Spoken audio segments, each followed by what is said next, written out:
Hey, welcome back to the show. We're keeping it real, Ghost, right? Welcome back to Real Take Sports Talk. It's just me today. We got a good show planned for you. But first, let me give a little bit of an explanation about what's been going on. Also, bear with the stream. There might be some changes. I'm trying out a new stream setting, but bear with that. So we haven't done the show regularly or as regularly as we'd like to in the past. I think we've only done 3 shows in the past, like maybe month and a half, 2 months.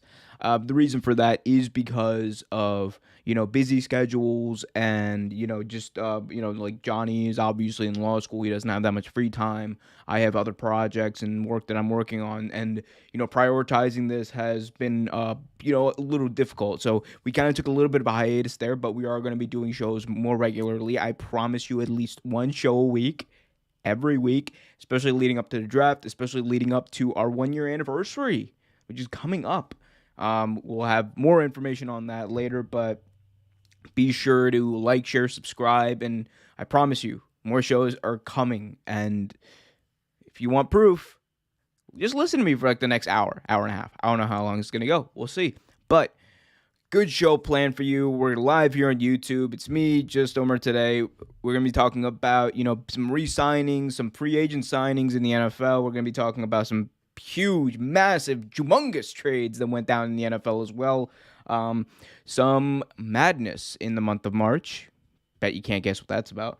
And a whole bunch of other stuff that's going on. Whatever questions you guys have as well, I'll be more than happy to answer. Got a little thing right here. So be sure to check. Be sure to let me know. Let us know. And like I said, be sure to like, share, subscribe as well. Let's kick it off talking about the one thing I love talking about more than anything else in this world. Let's kick it off by talking about Gardner Minshew. Gardner Flint Minshew is by far one of the most underrated quarterbacks in the NFL. Backup quarterback of the Jacksonville Jaguars. Probably should have been more of a starting quarterback or had more pieces built around him last year, but last year's over. Jags have the number 1 pick. They're likely going to pick Trevor Lawrence. Jags made an interesting move this week when they signed former backup from the San Francisco 49ers, CJ Beathard. He signed a contract with them to what looks like become their backup quarterback. And now this leaves Gardner Minshew in a bit of a state of limbo. We don't really know what his future entails. Minshew, obviously, as the graphic I'm about to show you will tell you, has 37 touchdowns and 11 interceptions in his 20 starts in the NFL, 5,530 yards, 7-13 as starter, no fault of his own. That Jags team was garbage, and his swagger, as always, is over 9,000. Minshew is a starting quarterback in this league. That's not really up for debate, I don't think. I think where the best situation for him to go to, it definitely is. And there's a few out there. One of the big ones that was out there that I originally thought would be the most ideal landing spot was Chicago. I thought Chicago was going to be the big place that Minshew was going to be traded to. I thought it was going to surprise a lot of people, and I think Minshew could have thrived in Chicago.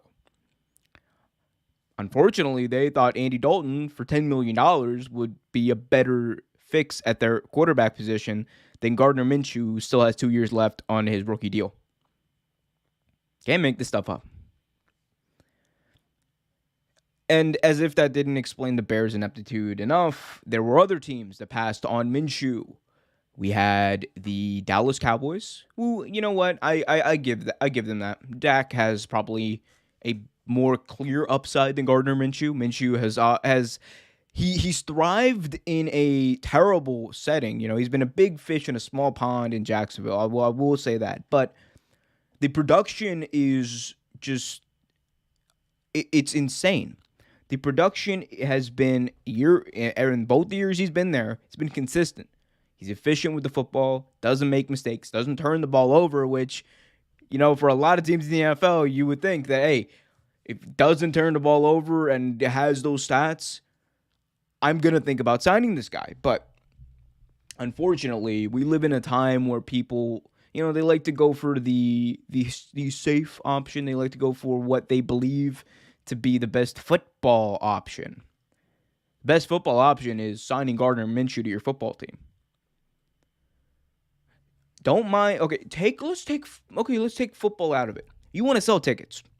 If you're in a terrible market, like if you are the, you're in a fledgling market. You're the let's go with the Chargers, or not the Chargers, sorry, the Panthers. You're in a terrible market right now. COVID isn't helping things at all. You don't know if Teddy Bridgewater is your guy. You don't know what the future is at quarterback. Why not trade for a guy like Gardner Minshew? Minshew can come in there.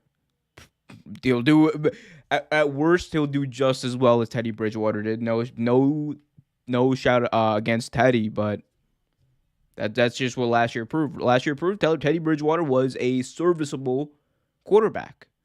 Minshew, though, I think has a higher ceiling. He's shown that every year. Like I said, 37 touchdowns to 11 interceptions in 20 games. People want to say that, that's in garbage time. No, that's not in garbage time. Like when you're playing in the NFL, garbage time isn't a thing. If you want to go by garbage time,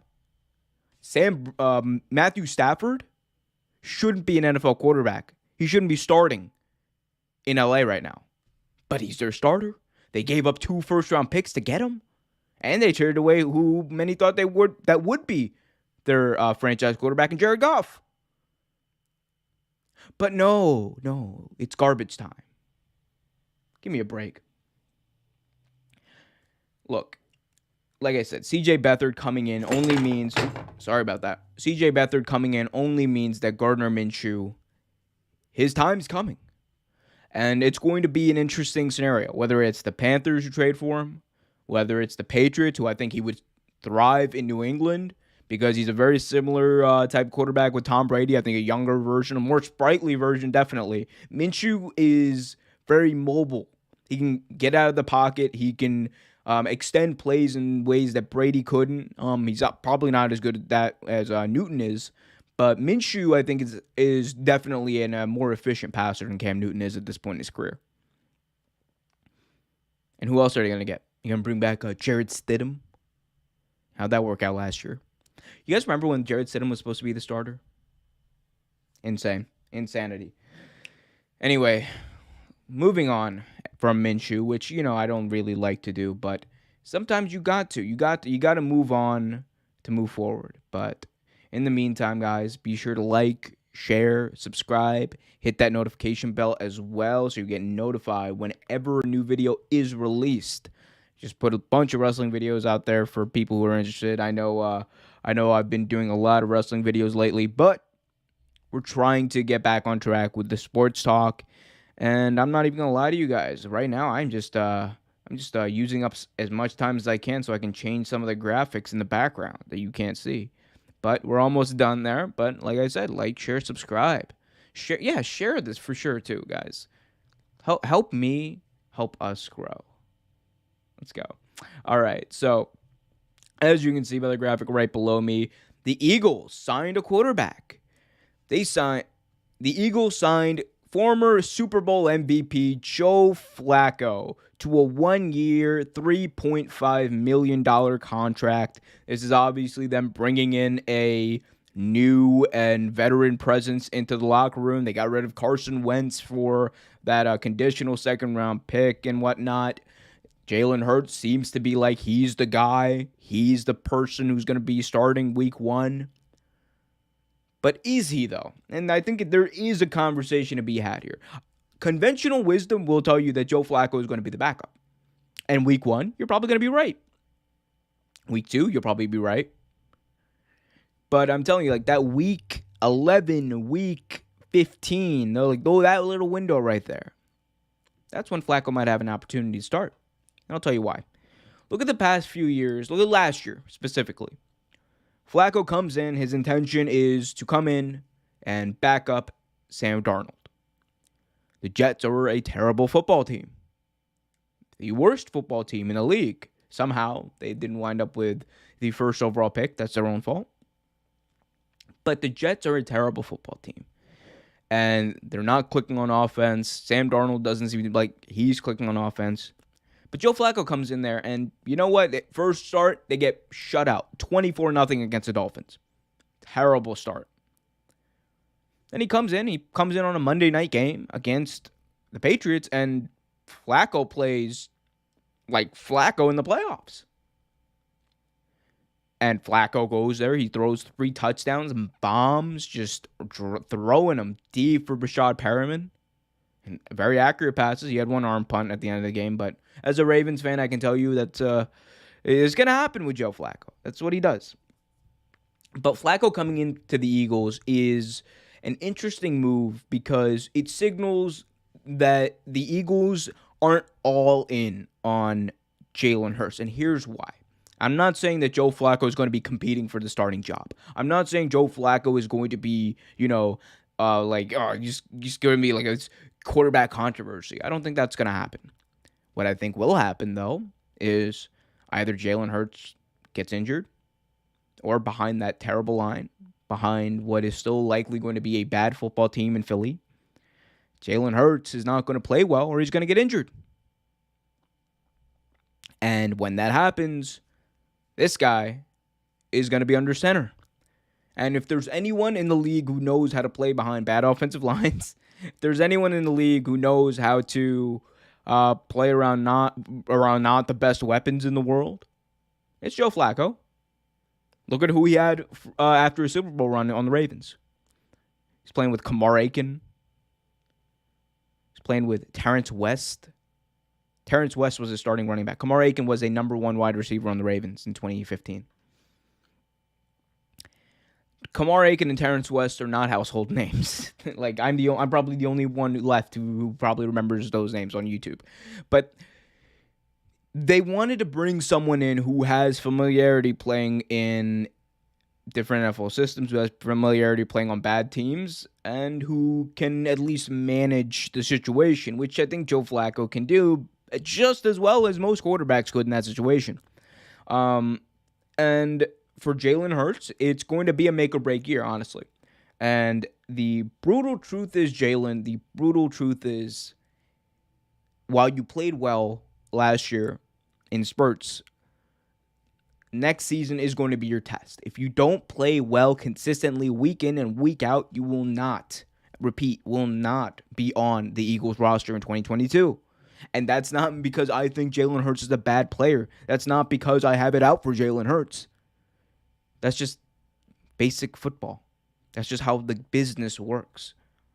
Unless Jalen Hurts somehow leads this team to the playoffs, I don't think he's on the Eagles roster in 2022. I think he's traded. I think the Eagles move on at quarterback. I don't think the future is Joe Flacco. But what this signing overall signals to me is they want some sort of a viable backup plan to Jalen Hurts in the case that it doesn't work out. And I'm not saying whether or not it's going to work out. I think it's going to be difficult for Jalen. I think it's going to be difficult for Flacco. I think it's going to be difficult for whoever's under center. It was difficult for Wentz last year. But we'll see. We will see. I think Jalen's a good quarterback, by the way. I don't want anyone to think that, he's a bust or oh God, you hate Jalen Hurts. No, I like Jalen Hurts. I just think that Jalen Hurts on the Eagles is not going to be he's not going to be used to the best of his ability. I think that there's going to be a lot of times where he's going to be put in situations that he just straight up should not be in. I think there's going to be a lot of times where he's going to be put into situations where he's going to be set up not to succeed. And that's the unfortunate part of playing quarterback in the NFL and being a young quarterback in the NFL. That's why people like Josh Rosen didn't make it. That's why people like That's why people like Blaine Gabbert didn't make it. That's why people who had some talent, who had some talent. Alex Smith is a perfect example of this. Alex Smith is somebody drafted to a bad team around some questionable at best coaching. Comes in, has talent, has the ability, but isn't able to put it together on the right team. Isn't able to put it together because of his coaching staff. Isn't able to put it together because the team around him is bad. Many people thought he was a bust. And when you're a young quarterback, you have to overcome that if you want to have, longevity as a starter. You can mess up early on in your career, and it'll be more difficult for you to become a starter, but you might still have longevity as a backup. You might still have longevity as a journeyman. Look at someone like Ryan Fitzpatrick. Ryan Fitzpatrick's on his 8th different team in the NFL. Guy just signed a 1-year, $10 million deal with Washington. The dude is just been raking in money, and he's been getting starts, and he's shown late in his career that he had the ability, just never had the coaching behind him at the right time, and that's unfortunate. And that's what I'm talking about when I say Jalen Hurts, it's a make or break year for him.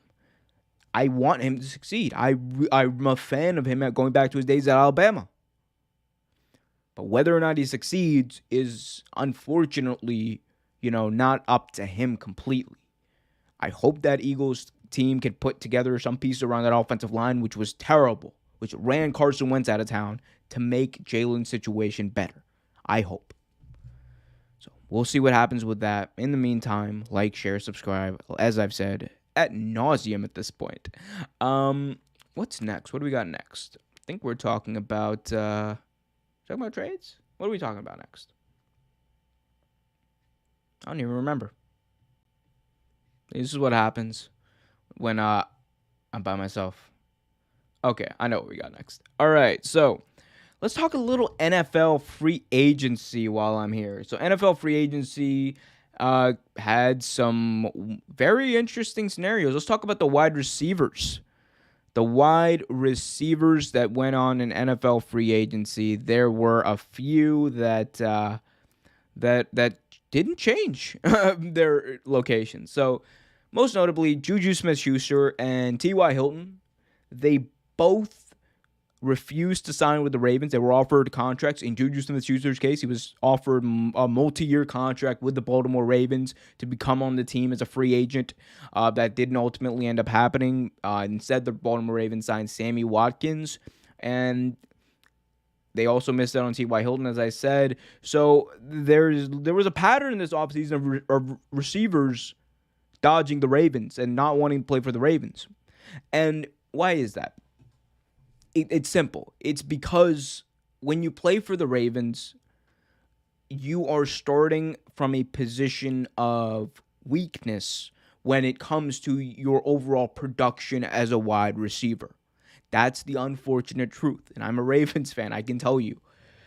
You can have all the talent in the world as a receiver, but on that offense, you will have to work 20 times as hard to put up numbers that you would on almost any other team because of the less frequency of how they throw the football and how much they throw the football. Ravens last in throwing the football in the NFL, and I'm not talking about efficiency. I'm talking about just attempts. They were last, and they were last by a lot. And when you're a receiver, no matter how much talent you have, if you don't have the amount of opportunities, if you don't have a set amount of opportunities, you're not going to be able to build chemistry.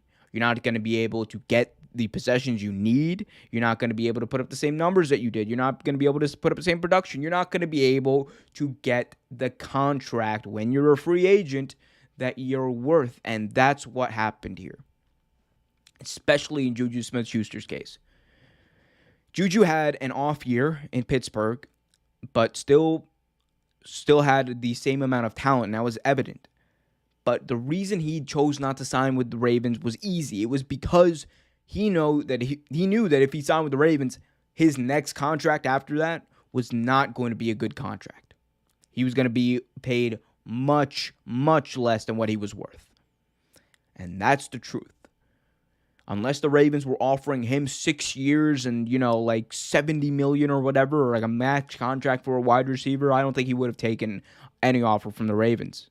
And honestly, if I'm a wide receiver, I'm a young wide receiver especially, and I'm thinking about my longevity in football, I'm thinking about my longevity as far as making money, the Ravens are probably not the prime destination for me. Now, why did he not choose not to go to the Chiefs? That's a dumb move. I don't know why he didn't choose to go to the Chiefs. He apparently had an offer on the table from the Chiefs that he said, I'd rather go back to Pittsburgh for a year and try my hand there. And cool, I get it. I understand that you want to stay at home. You want to stay, I guess, to the team that drafted you. You have some loyalty. You want to finish what you started, I guess. That's fine. But also, I think at some point, as a receiver, as a player, you have to get into the mindset of what's best for me, what's best for me winning, what's best for my contract, what's best for my longevity in the game. And if that's the way you're thinking, I think the Chiefs are the ultimate way to go. Yeah, you might have to stock it up, take less money for like a year or two, but your next contract is going to be huge because you're going to have the best passing team in the league behind you. You're going to have the best quarterback in the NFL behind you. You're going to have one of the greatest talents in quarterback and in his arm in Pat Mahomes behind you, throwing you the football.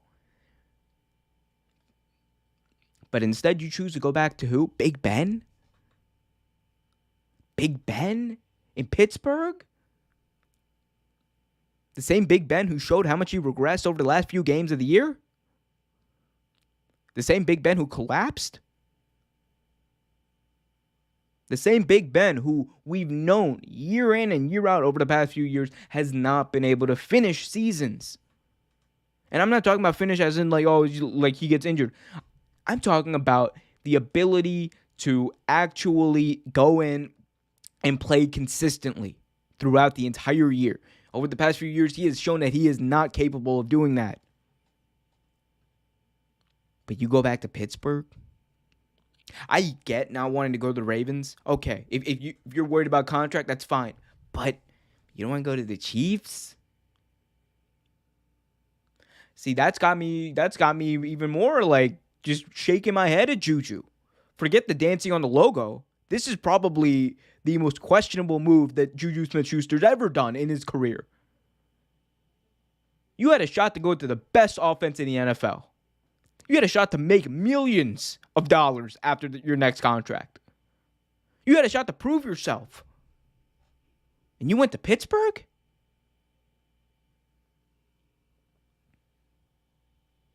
Good luck. T.Y. Hilton, another name that passed on the Ravens. And in T.Y.'s case, I think that was also out of loyalty. Because apparently he was on the Pat McAfee show and he said that he was apparently like 10 seconds away from signing with the Baltimore Ravens. And you got a call from Mr. Irsay, as it would be, the owner of the Indianapolis Colts. Something changed his mind. And, this happens in free agency. Players go to visit. They're in the franchise they're visiting with. They think they got him locked down. They don't want to let him leave the building. And then they get a call and it all falls apart. He's going back to play with Carson Wentz, running back in Indianapolis, now with a much younger and I think better quarterback than Phillip Rivers. I think T.Y. Hilton's going to have a very surprising year. Look out for him in your fantasy leagues. Trust me on that. When Carson Wentz has a good offensive line, which he definitely does in Indianapolis, when Carson Wentz has receivers and weapons in the backfield, especially with Hines and them boys, that team's going to surprise a lot of people. And T.Y. Hilton is going to have a big year. Another wide receiver who changed teams. Let's change that up. He changed teams. This wide receiver actually changed teams. His name is Sammy Watkins. Sammy Watkins signed with the Baltimore Ravens. So the Baltimore Ravens, we missed out on T.Y. Hilton. We missed out on JuJu Smith-Schuster. But we got Sammy Watkins. Okay. I mean, Sammy Watkins to me is like one of the most Baltimore Ravens signings ever. It's the epitome of the wide receivers we've signed in free agency in the past few years. Aside from Steve Smith, look at some of the people that the Ravens have signed. They've signed people like Jeremy Maclin. They've signed people like Mike Wallace. These are, the guys who are past their prime, who had great seasons in the past, and still have a good amount of talent. But they're not the players they used to be. And in Sammy Watkins' case, I don't think Sammy Watkins has been that player for a while. I think his weaknesses, honestly, have been masked by the Kansas City offense. I think having McCole Hartman, having Tyreek Hill, having Travis Kelce, having, Clyde Edwards-Helaire in the backfield, all those weapons on that team, Pat Mahomes. I think having all of that talent, I think you're gonna have some success, and especially with Pat Mahomes throwing you the ball, you're gonna have some success, and it might be a little more than you're actually worth. That being said, is he an upgrade from Willie Snead, who the Ravens lost? Yeah. Is he an upgrade from Dez Bryant, who the Ravens also lost? Yeah. Is he a solid number one? Absolutely not. Is he the best receiver on the team? Nope. That's still Marquise Hollywood Brown. And if you're talking about like receiver, I think Mark Andrews, the tight end, is actually probably the best receiver on that football team. So, I think Sammy Watkins is going to come in and he's going to fill a role. He's going to be the secondary pass catcher on the team, which for the Ravens, it's probably going to be somewhere along the lines of 40 catches for 600 yards, which isn't bad. It's just not, a number one receiver. I know there are a lot of people who would say, oh, the Chiefs, the reason they've been successful over the past few years is because they've had all these number one receivers.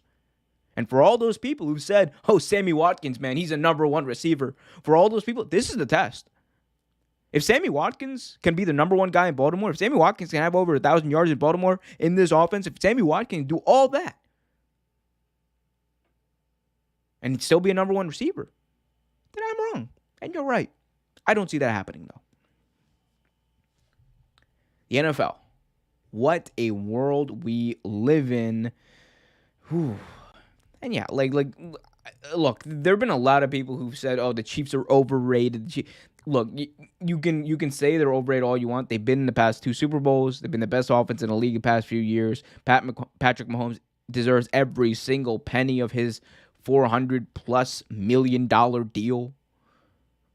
I think people just need to shut up and stop complaining. Your team isn't as talented. Your team isn't as good. Be better. And I'm not a Chiefs fan. I'm a Ravens fan. We got to be better too. We got to beat the Chiefs. We haven't beaten the Chiefs yet. You think I want this? You think I want to see the Ravens lose every time? You think I want to see Lamar Jackson embarrassed every single time he plays Pat Mahomes? And people say, oh, well, Lamar can't beat Patrick. He can't get over the hump. I don't want to hear that shit. The Ravens got to play their game. My thing is, I'm not against the Ravens doing exactly what they've been doing the past few years. I think that's their formula to win. They just have to do it better. And I think that does require a little more talent around them. Sammy Watkins is a trend in the right direction, but is it as good as we can get? I would hope not, because we probably need better to be as successful as we want in the NFL. So we'll see what happens with that. Let's move on to March Madness and the madness that ensued in this March month. So last year, the NCAA tournament was obviously not played because of COVID-19 concerns. This year, there were similar concerns as Duke, Virginia, and Kentucky and other schools had problems. Kentucky and Duke actually canceled the rest of their season. They weren't even in the tournament. But that brought to our attention the rise of Oral Roberts University. So Oral Roberts University, who were the Cinderella story of this March Madness season, they lost their Sweet 16 game against Arkansas 72-70, putting an end to their Cinderella run. A last-second shot is all that stood between them and a trip to the Elite 8 as a 15 seed. That's big. Oral Roberts, honestly, that was a great. I don't think we've seen as good a Cinderella run since those Butler teams that went to the national championship back-to-back years. I think they're that good, and the fact that they only lost on a last-second shot in the Sweet 16, it speaks for itself too. I think this was a team that was underlooked, and rightfully so. Who the hell is Oral Roberts? What the hell is Oral Roberts University? No one knows. No one knew before just a few weeks ago. So I think Oral Roberts University has had the light shine on, and they've got some good talent on this team. They've got some really good talent. I think, If they're able to recruit well, and I think they'll definitely be able to recruit better than they did in previous seasons because of the light being shined on them, I think they have a shot here. I think they have a shot here to do something and make an impact potentially. But big shout out to Oral Roberts. They had a great season. Gonzaga also. Gonzaga having a great season on their quest for perfection. They beat Creighton. They are going to play again tomorrow. And, there's been a lot of talk in the past about Gonzaga, this being their year. Every year I hear, this is Gonzaga's year. This is Gonzaga's year. And they've had the talent year in and year out to do it. They've just underperformed in the big moments. And it's usually around this time, around the Sweet 16, Elite 8 time, that they underperform. So Gonzaga, they've got a big game coming up. They're playing obviously for their lives. They're playing for their reputation. Because I think people are getting kind of tired of hearing, oh my God, Gonzaga. We all know Gonzaga's a great team. But at what point are they going to put it together and actually win a championship? And if you don't do it now, when teams like Duke, when teams like Kentucky aren't playing, when we're playing in the middle of a pandemic, when you have all of these different factors that are actually helping your cause, if you don't win it now, then when is it going to happen? It's not. Gonzaga I think for Gonzaga to prove that they're a quality basketball team, for a quality basketball program that is able to win a national championship, they need to actually first win a national championship. And I like Gonzaga. Again, I like them. I'm just annoyed that every year they somehow manage to find a way to fuck it up. So this is your year, Gonzaga. You're either going to make an impact and do it, or you're not. So, we'll see. We'll see. And yeah, I mean, look, as far as should they be playing basketball to begin with right now, I'm not sure. I mean, we're seeing a surge in cases right now. We're seeing a lot of things happen, but at the same time, they played every other sport. And look, nothing I say is going to stop them from playing. Nothing I say is going to stop them from playing these games. Nothing I say is going to stop them from doing what they want to do. Because at the end of the day, it's about money for the NCAA. It's about money for these colleges. It's about money, money, money. That's what makes the world go around for them. They only care about the bottom line. And look, sometimes it just be like that. If they actually do care about the student athlete, I would think that they wouldn't want that liability of kids possibly catching COVID and probably suing the school. But hey, again, it's all about money at the end of the day. Don't make it work. The NCAA, the NFL, they'll always make it work when it comes to their money.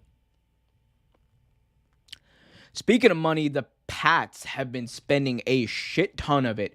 The New England Patriots have been very busy in free agency, spending a lot of money on key free agents to retool their team after their 7-9 season and their first losing season in almost 20 years.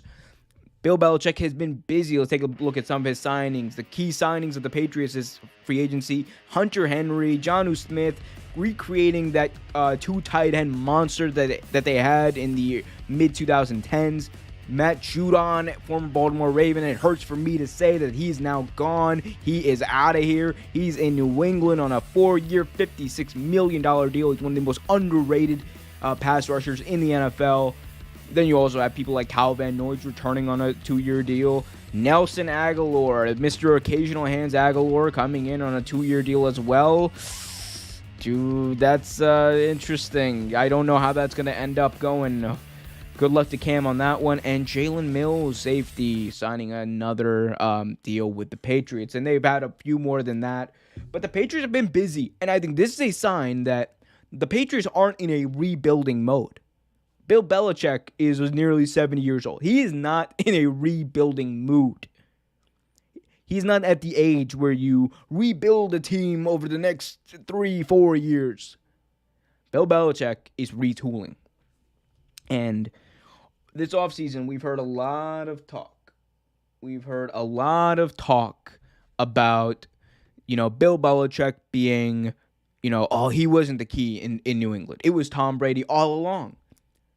And unfortunately, that narrative has got a lot of backing. It's gotten a lot of more evident. It's become more evident because of Tom Brady's Super Bowl win. And with Brady won the Super Bowl, it automatically became clear that Bill Belichick, unfortunately, was not able to get the best out of Brady in those last few years. And he is, unfortunately, he might not be the guy. He might not be as good a coach as we thought. But that's bullshit. And let me tell you why. That New England team that we saw last year went 7-9. We're in the playoffs. We're 6-5 up until the last few games of the season. But at the same time, they lost nearly half of their starting defense due to COVID, who opted out in the beginning of the year because of COVID concerns. They lost their starting quarterback for a while, Stephon Gilmore, who's their best defensive player because of COVID in the middle of the season. They lost a lot of key pieces. They had a rough season. And they were still able to go 7-9. Bill Belichick was still able to steady the ship in a way. And now they're back. They re-signed Cam Newton. They're likely going to pick in the draft. And I'm telling you, don't count the Patriots out. The Bills are still the class of this division, I think. But the Patriots, I think, are going to be right there with the Dolphins competing for a wild card spot. And Bill Belichick is out on a mission. I don't care whether he says it or not. I don't care whether we want to accept it or not. Bill Belichick is on a mission to prove that he is the head coach that we thought he was when he had Tom Brady. And don't be surprised. Do not in any way be surprised if Bill Belichick finds a way to coach this team to the playoffs next year. I would not be surprised. He almost did it last year if this team didn't fall apart. It was evidence last year he got the absolute best out of those players. There's no coach in the NFL who could have gotten the best out of that team as much as Bill Belichick did last year. That's why he's the greatest coach ever. We want to say, oh man, it was Brady, not him. No, Bill Belichick is still the greatest coach ever. 6 Super Bowl rings as a head coach. Had a great career before that as a coordinator. Bill Belichick, I think, is going to surprise people this year. So, I think keep your ear on that. Keep an eye on that, rather. Moving through these topics quickly. Daniel Jones, apparently, in the chat. Shout out to Real Take Sports Talk. Thank you, Daniel. Of all the times I've shit on you on this show, it's really nice to hear you say something positive about me. Also, Johnny, I think, is the biggest Daniel Jones fan in the world. So, so Daniel Jones does have one fan out there, and fret not, Daniel. Fret not, young Daniel. You might not be a Giant in 2022, but hey, it'd be like that. Let's go. I think we got one more. We got one more big topic today, and it is all about the Eagles, the Dolphins, and the 49ers. A big trade that went down in the NFL this week. Just give me a second to pull it up. Here we go. Boom. There it is. Huge trade in the NFL. So Miami was busy. Busy as a bee in the past few days in trades. They were able to pull off one big trade with the 49ers and right after pull off another trade with the Eagles. So let's take a look at that. So Miami traded with the 49ers. So the 49ers traded up to get that number 3 overall pick. And then they also made another trade. But here's how it breaks down. The Eagles receive a first-round pick, 12th overall in 2021, a fourth-rounder in 2020, another fourth-rounder in 2021, and a 2022 first-rounder. The 49ers receive the 3rd overall pick, and the Miami Dolphins receive the 6th overall pick in this year's draft, a 5th-round pick in this year's draft, a 3rd-round pick in 2022, and a 1st in 2023. So that was a little confusing, I know, the way I read it, but it essentially means that the Miami Dolphins were able to turn Laramie Tunsil, who was the 13th overall pick in the 2016 NFL draft, into 4 first-round picks. And look, I know Laramie Tunsil is a great talent, but that is, for what Miami's doing and the direction that they're going, it is insane, and it's kudos to their management team. They were able to pull this off, and it's a sign that San Francisco, I think, has gone all in on that number 3 pick. They're going all in on the quarterback. San Francisco said, we've seen what we've seen out of Jimmy G. I made a video on that. It's in the archives. Be sure to check that out. We've seen what we've seen from Jimmy G. We've seen him, be essentially a quality game manager, and that's not what we want. That's not what we're paying him $160 million for. We want productivity. We want someone who could be dynamic, especially in their division. Russell Wilson, Kyler Murray. Now Matthew Stafford coming in. That's a division where you need a quarterback. To lead, you need a quarterback to be productive and be the focal point of your offense, and that's what they want. I think they want to go younger, possibly Justin Fields. I don't know if he's going to be there at 3. The Jets are thinking about him and Zach Wilson. He might be. But either way, I think if you go with Zach Wilson or Justin Fields for the 49ers, that's a big pickup, and it will pay off for them in the long run. Now, there's this other thing where they're saying, we're going to keep Jimmy Garoppolo to mentor and be our initial, kind of, he's going to be the starter, and then maybe the guy takes over. I don't think it's going to end up happening. I think at the end of the day, Jimmy G will ask for his release, or he'll ask for a trade more likely, and he'll be on the move somewhere. We already know that they tried to trade him away to Minnesota for Kirk Cousins, and apparently they thought Kirk Cousins was an improvement over Jimmy G. Insanity, what some of these GMs think in the NFL. For the Eagles, it's, I think they were just trying to get some more draft picks, and they ended up doing that, and kudos for them. They were able to get another first rounder out of it. Hopefully they'll use it well. Hopefully they'll draft with some people with some actual talent, but we don't know. But big trade in the NFL, yeah. Yeah, I think that's pretty much it. I think that pretty much wraps up this edition of Real Take Sports Talk. Yeah, I'm going to do some more videos about like free agency news and stuff leading up to the draft as well. We also got our draft night special. We're going to be live streaming the draft with some special guests. I'll be releasing that over the next few weeks. Follow us at Real Take Sports on Twitter, at Real Take Sports on Instagram as well. All those links are in the description below. Real Take Wrestle Talk is going to be live tomorrow. Be sure to tune in for that. It's going to be posted in the channel fairly soon. Trevor's going to be there. We're going to be talking AEW, WWE, and much, much more leading up to WrestleMania. Real Take Sports Talk will be back as well. I'm probably going to have Ben or someone fill in, so I don't have to do this alone again. But we'll do all that. Again, more videos coming up. I'm sorry I've been a little lackadaisical about the sports talk videos, but we are going to be doing more. So yeah, be sure to subscribe if you haven't already. Hit that notification bell so you get notified whenever a new video is released. And remember to like, and we will see you next time.